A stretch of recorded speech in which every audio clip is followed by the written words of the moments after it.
You know what they say in the hood, when the journey gets tough, the rats become restless. The hood never told a lie, whispers on the street. Say there are rats in Lil Durk's crib in this video. I will show you an OTF member's reaction to Lil Durk calling him a snitch. Let's get into it. A rat in the family. The saddest thing about betrayal is that it never comes from an enemy. It is always from a close friend, someone in the circle, someone you trust. But here is the tragedy: finding trust and loyalty is a costly assumption on the street. In a shocking turn of events, following rapper Lil Durk's arrest on federal charges of a murder for hire plot, it appears there is a rat in only the family where trust and loyalty were the order of the game. Who would have thought that Lil Durk's arrest was made possible because he was snitched on by one of his own right now? There are some reports, like one from the Express Tribune, that Durk was allegedly ratted on by an OTF member who dedicated quite some years of his life secretly connecting his boss Lil Durk with the attempted murder of Quando Rando, which led to the murder of LOLP. Many things have gone down the street, but I assure you that this recent development has caused the industry to be in total shock. The informant, identified as OTF Jam, allegedly wore a hidden wire for several years to gather evidence for authorities. OTF Jam, who was released from prison in 2022 after serving 12 years for attempted murder, reportedly provided information directly linking the biggest fish Lil Durk to the murder for hire scheme against Rondo. Born Tian Terrell Bowman Sachis was one of the first people to report on social media the in-house betrayal of gangster rapper Lil Durk. He tweeted, "Lil Durk Snitch was an OTF member, and he was exposed for wearing a OTF Jam. Allegedly wore a wire for multiple years. He previously served a 12-year sentence." As soon as the news hit the internet, a series of controversies was sparked, with most people wondering how OTF Jam was able to hide the wire without being noticed for several years. Humorously, someone responded he was hiding the wire in that big forehead. Another user tried to offer some clarity, saying they don't use wires nowadays. Instead, cops give you a small voice recorder that's really sensitive, and you just have to put it in your pocket. However, this user's opinion seemed to be up to date with technological advancement. It says a wire, my opinion, not a fact. But every device around you is considered a wire. You don't necessarily have to wear a movie wire. Your phone is the wire. I believe, well, to be honest, using a wire to rat sounds like some old school rat thing. I believe technology has moved forward, and so have rats. In a recent interview with Vlad TV music executive and rapper Wack 100 discussed the arrest of Lil Durk and the fact that an OTF member allegedly informed on him on DJ Vlad's show. When the host brought up OTF member Jam's betrayal, Wack 100 commented that it was crazy how Jam got out of jail after 12 years. Granted interviews where he declared himself loyal and was showered with gifts and respect from OTF Durk, only for him to flip. Did 12 years. 12 got years. out, interviewed, said he kept it real, brought him cars, gave him 50,000. Right. This. Made mention that ain't no smut on his name. He ain't never been a rat. Caught a gun case. DJ Vlad added that But Jam served a eventually 12-year he prison flipped. sentence for attempted murder, supposedly from 2010. He was released in 2022, coinciding with the time of LOLPO's murder. Since then, Jam has allegedly been wearing a recording device to collect information on Lil Durk and OTF, which has ultimately led to the recent arrests. Interestingly, just like music executive Wack 100 mentioned, this apparent betrayal within OTF has drawn significant attention. Jam's covert role has sparked widespread speculation and debate within the hip-hop community amidst Lil Durk's arrest and the discovery of a rat in a household meant for only the family. A 2023 interview with OTF Jam has resurfaced. In the interview with DJ Jerry, Jam opened up about his long-standing relationship with Durk and the support he received while incarcerated. OTF Jam recounted how Lil Durk's music helped him to stay motivated and how the rapper supported him with money and the like while in jail. He said, "I remember Durk was making rap songs for our parties," he added. "That was bro back before the fame and the money. He made a way for me to be straight. Although OTF Jam did not talk about his alleged communication with the FBI to bring Lil Durk down, his reflection about jail revealed the deep connection, trust, and loyalty between him and Lil Durk before legal trouble separated them. OTF Jam recounted how Lil Durk's music helped him to stay motivated. OTF Jam was released from jail. There was a rumor that Lil Durk gave him $50,000 to put his life in order and settle his lawyers. I think Lil Durk even rapped about it in one of his songs, which I can't currently remember anyways. OTF Jam was asked about the rumor in the same interview, and he confirmed it to be true. Yeah, I'm saying, like, that's bro. I'm saying, my whole time in jail, that stayed, bro. Like, before the money, you know what I'm saying? That was bro. Like, I remember when the money wasn't there, so I'm gonna say you 50, I got you. And he still doing that. Gave my lawyer money and everything when I'm fighting my case. I ain't gonna lie, Durk come through. When OTF Jam was released from jail and got welcomed back into the family, a rat was welcomed into the house. Unfortunately, Lil Durk could not smell a rat in his own circle. Well, to be honest, smelling a rat is not easy, especially if the rat was in with you on most of the crimes you have been committing. Someone said to be betrayed by a childhood friend after you looked out for him. And then wearing the wire around Durk is insane. It'd be the closest ones to you. And I agree, it can only be called betrayal when it comes from someone you call a friend. After all, no one expects any form of loyalty from an enemy. Here is a user giving a detailed analysis of Jam's betrayal and what it means for him on the streets. Attention, you have a dude that's been down for 12 years. Durk, as a real dude, been feeding him steak the whole time, 12 years, treating him good. Dude, come home after 12 years to a lifestyle he was only imagining in his head for the last 12 years. Dude, then get caught with a firearm. He's a convicted felon, probably a violent convicted felon, so that firearm charge may carry a couple years on top of that. Dude will have a probation violation due to catching the charge. Let's say they give him 5 for the gun and 3 for the violation. To a normal street dude, that's a hard pill to swallow. But to someone from the bottom that done became accustomed to a certain lifestyle after coming from nothing, that 8 years ain't gone sit right with him. He added the feds is not gone keep his family safe. His family don't have a Durk to give them $50K to change their surroundings or ensure their safety. It's going to cost that snitch more than what he was trying to preserve. It seems OTF Jam did not think this part through. Unless, of course, if the feds promise security for him and his family. The news of Lil Durk's betrayal by one of his own has sparked a series of reactions, with most people questioning the loyalty of the gang. This prompted a lot of people to ask about the meaning of the acronym OTF and what it represents for the members of the family. Apparently, as we all know, OTF stands for Only the Family. And it's not a coincidence that most people associated with OTF are affiliates of the Black Disciple Street Gang. From the lyrics of their songs and the mode of operation of the gang, we could easily say that OTF represents family over everything. Now, here's the thing. Family here does not refer to people who are related by blood or some sort of cousins. No, the family and OTF refers to a group of people related through their shared struggle and the unending desire to survive on the street where a lone owner is weak. Lil Durk created OTF on the grounds of trust, and I think this explains why he never doubted OTF Jam when he was released from jail and claimed he came out straight. Also, it describes why Lil Durk felt obligated to slide for King Vow, because watching out for each other is ops watchword. Now, here is the big question. Why did OTF Jam break the family code and snitch on his boss, who supported him through his bleak years? According to reports, OTF Jam was convicted of a shooting in 2010, served 12 years in prison, and was released in February of 2002 to police records obtained by XXL. Show he was arrested again on a warrant in May of 2023 in connection to the same charge.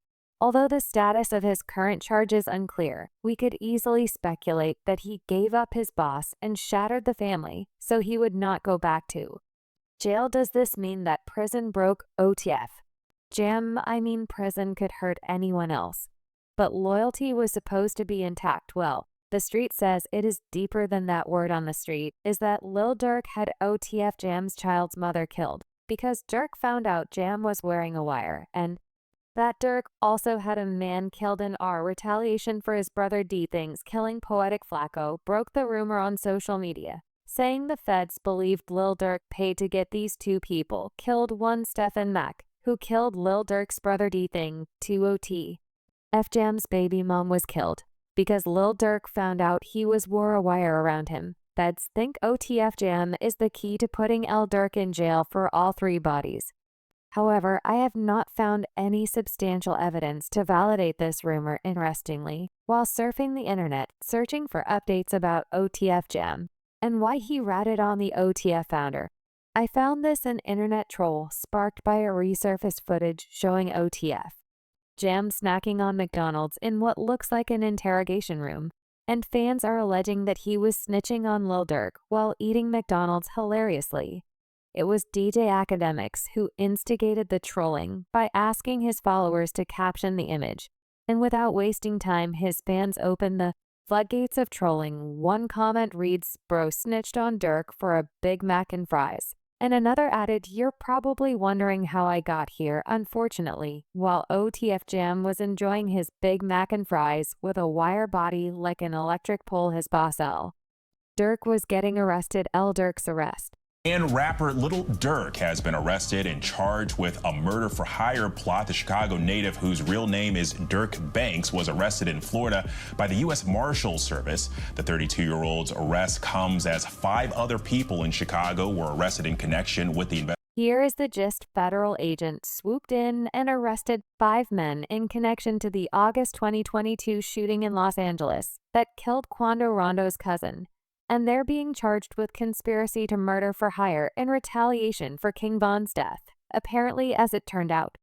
it appears the feds have been looking for a substantial link connecting the big fish Lil Durk to the murder for hire charge labeled on his affiliates. Somehow, the feds knew the crime was a continuation of the tragic events that unfolded in 2020 at the premises of Monaco Hookah Lounge in Atlanta, which led to the death of Lil Durk's bestie King Von. Now I think the feds need no informant to tell them that if it concerns King Von's death, Lil Durk definitely called the shots. I think the feds only needed someone to implicate him, providing substantial evidence of Lil Durk's involvement in the retaliation attack.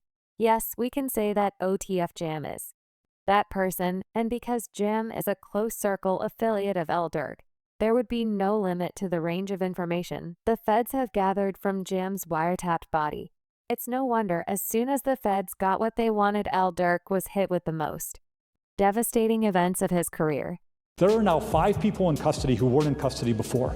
5 people who were alleged to have committed a murder in broad daylight in the middle of the afternoon in the city of Chicago.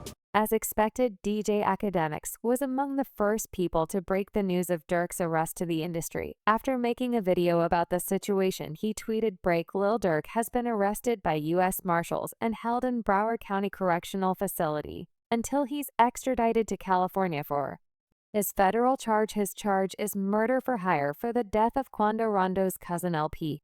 According to reports, Lil Durk was arrested by U.S. Marshals on Thursday and is currently being held in the Broward County Correctional Facility in Florida. Police records show the 32-year-old rapper is being detained without the option of bail and awaits extradition to California to face federal charges. His mugshot has been released. Here is the backstory. Lil Durk founded the label Only the Family OTF in 2010. He claims that OTF is not a gang after federal charges were filed against 5 men associated with OTF on October 17th, alleging they tried to kill Rondo in 2022 for his alleged involvement in the 2020 shooting death of rapper King Von. The men named in the suit are Keon London, Grant DeAndre, Dantrell Wilson, Keith Jones, David Brian Lindsay, and Asa Houston, although Lil Durk was not named as a defendant in the October 17th suit. His arrest by federal agents has been confirmed to be connected to the murder for hire charge. The indictment charged 5 people for the murder of El Pap. But get deeper than that, check this out. Durk has been locked up in Broward County Jail. He's there right now. This is this. Yes, Broward. He's in Florida. I got the whole thing on. Look on my stream. I got it. Oh my God, bro. Interesting times are ahead. because the indictment points to a well-coordinated plan involving alleged OTF affiliates who reportedly placed a bounty on Quando Rando. Instead, his cousin Luab was killed. Allegedly, members of OTF used a credit card linked to the record label to purchase plane tickets, enabling them to travel from Chicago to California. After learning Quando Rando's location, now let's connect some dots. The 5 men named in the federal indictment are accused of carrying out the shooting as part of a larger scheme involving alleged OTF gang activity. The indictment suggests these men intended to retaliate against Quando Rando, whom they reportedly believed to be connected to the tragic death of rapper King Vao in 2020. In the complaint that was unsealed last Friday, prosecutors established their case against Lil Durk and his label, accusing only the family of being not just a music organization, but also a hybrid organization that doubles as a criminal enterprise that has committed evil and vile things at the direction of banks. Durk is referred to as Banksin. The indictment prosecutors alleged that one of those criminal activities was the 2020 attempted murder of rapper Quando Randa, allegedly plotted in retaliation for the 2020 killing of rapper King Von Lil Durk's friend. Interestingly, both the new charges and the previous indictment alleged that the 5 men were behind the 2022 shooting that took Quando Rando's cousin, but in the latest charges, prosecutors directly accused Lil Durk of ordering the 2022 shooting, saying it was retaliation for a 2020 Atlanta shooting in which a Rondo associate allegedly shot and killed King Von. Prosecutors claimed that at the time of the murder, TB had a public feud with Banks. The feud stemmed from a November 6, 2020, where an associate of TB shot and killed an OTF rapper named Devin Bennett, aka King Von. Bennett was a member of OTF and Banks' close friend. They added the latest filing also alleged that Lil Durk was planning to vacate the country when he was arrested. It was reported that following the arrest of 5 OTF members, prosecutors received notification that Lil Durk had secured commercial flights to Dubai, United Arab Emirates, and Switzerland. Unfortunately, he never boarded either. The FBI allegedly got information that Lil Durk booked passage on a private jet to Italy, where he was arrested just before hopping on the flight. When Cat Williams said, "This year is the year of truth," I thought he had just come back from the future at the time, because it seems as though only the family is on the path to Rico again. In a not-so-shocking turn of events, the new filing appears to implicate OTF as an organization. According to the indictment, co-conspirator 1 would place a bounty on individuals that co-conspirator 1 and other OTF members wanted to kill, including TB. Quando Rondo is referred to as TB. It proceeds to allege that as part of the bounty, co-conspirators, known and unknown including defendant Wilson, would pay anyone who took part in the killing of TB and or reward individuals with lucrative music opportunities with OTF. Oh no, dude, Lil Durk is so cooked. I think Lil Durk is referenced in the indictment as co-conspirator 3. Check this out. Using a credit card associated with OTF, co-conspirator 3 would purchase airline tickets for the co-conspirators to fly to California and murder TB. Prosecutors say the same credit card was used to book hotel accommodations for the assaults, and the card was allegedly issued under a bank account that listed Durk's one-time manager as an owner. It was also reported that another credit card was issued under the same account to Lil Durk's father. But then, how did the plan go? Well, according to the reports, it went south. The indictment confirms that defendant Jones and Lindsay and co-conspirator 2 would fire multiple shots at TB, killing SR, who was a passenger in TB's vehicle. If you have been following this gist, then you need no interpreter to tell you that SR is LPAP. Now, if you remember, after the attack on Quando Rondo's camp, killing Lil, word on the street was someone snitched on Rondo's location. Aha, the street is never wrong, because according to the indictment, Overact number 2 on August 18, 2022, 1 or more conspirators, including co-conspirator 4, learned that TB was visiting California and staying at a hotel in Los Angeles. So the big question now is, who snitched? But before you go beating yourself over that puzzle, let's look at how the indictment described the tragic events of the day. According to the Fed, the killer squad, using 2 cars, including one without a registered license plate, worked in tandem to track, stalk, and attempt to murder TV at a gas station located in Los Angeles during the attack. The conspirators allegedly fired at least 18 rounds at TV's vehicle, several of which hit and killed LPAP. After the deed was done, prosecutors reported that the killer squad later assembled at a restaurant where they scrambled payment for the attack and then made one last mistake at dawn. They allegedly used the same OTF-linked credit card to obtain flight tickets to Chicago. One more thing. Take a look at how the indictment connected the crime to the 2020 murder of King.